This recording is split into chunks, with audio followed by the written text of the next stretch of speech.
Well, let's bring in Heritage Foundation Senior Research Fellow Steve Yates. Steve, what do you make of all of this news? I mean, one of the things that she said I think is so important to point out here is this does complicate where we are in the mission and the time frame.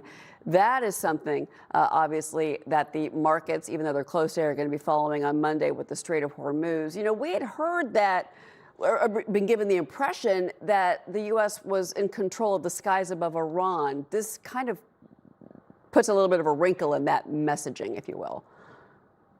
It does somewhat, but I wouldn't overstate the strategic impact of this. It is one incident out of 5, nearly 6 weeks of amazing operations tempo with thousands and thousands and thousands of missions. It is tragic that it has occurred, and of course we do pray for the well-being of the 2 pilots, but it's a relatively finite mission to try to locate the other airmen and try to verify what exactly happened with this. The bigger picture still remains. The wind down of major military operations, the other broader targets largely hit. You never get to zero when you're dealing with a country of this size and population in terms of risk, but it's been heavily degraded.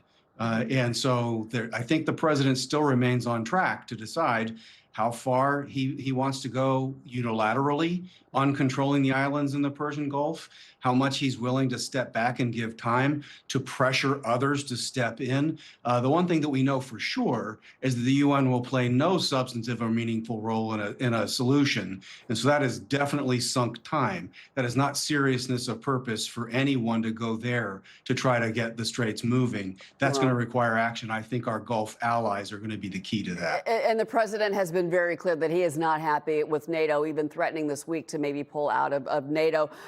You say that eventually we're going to see our allies with skin in the game, and I'm thinking it's the Europeans, to help us secure that strait. I mean, because really, if you look at it, the energy picture and the energy story for Europe, they're much worse off than we are. They're more vulnerable to the strait being closed than we are.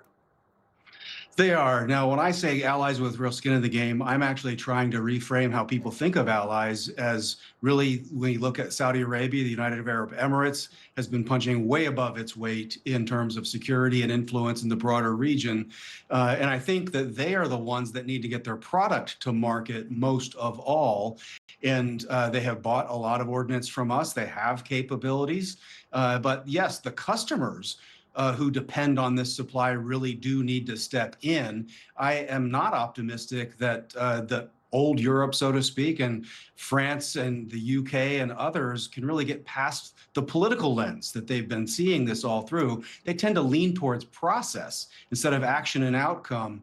And I think that's just running at odds, not just with President Trump, but with reality in the Gulf. So I think the US and those allies willing and able to act are going to have to do that. Maybe Japan will be one of those that steps in and helps with freedom of navigation in the high seas too. Well, when the Iranians began to attack their neighbors, grave mistake, and that is, I'm glad that you bring that point up, and I'm glad that you're taking us in that direction. I think the time frame is what the markets are most concerned about right now, because the more time goes by with the strait closed, Steve, as you know, the more economic destruction we have. You know, you've got people talking about concerns of a global recession. This is going to hurt growth.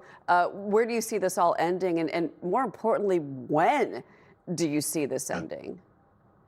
Well, I wouldn't pretend to be a master of reading markets because I see them as not having strategic patience. And when you're engaged in something this big, I think to see it through the right way, you have to have some of that. So there's probably going to be some anxiety and uncertainty and volatility, at least in the near term. The president's got his timetable. I think that it needs to be sooner than later. I think that it needs to be this week or next that we start to see some evidence that meaningful action has been taken to degrade the threat, but also to ensure the security of the free flow. And if the Europeans are going to be too slow, then I think we work with who we have to try to make that reality. India is a player in this too. They're a big customer on these markets. And it's also important for Americans to remember, just because we don't buy the supply, we're still affected by energy markets. And we have a national interest in making sure this gets somewhat normalized in the not too distant future. Well, the destruction to the LNG facility in particular with Qatar is problematic. And we're talking about No, it's not just oil. It's nat gas. It's also fertilizer. It's helium. So we've been following that as well. Steve, thank you so much for being with us and giving us your perspective on this. It's really valued. A pleasure. Thank you. All right, Steve Yates from Heritage.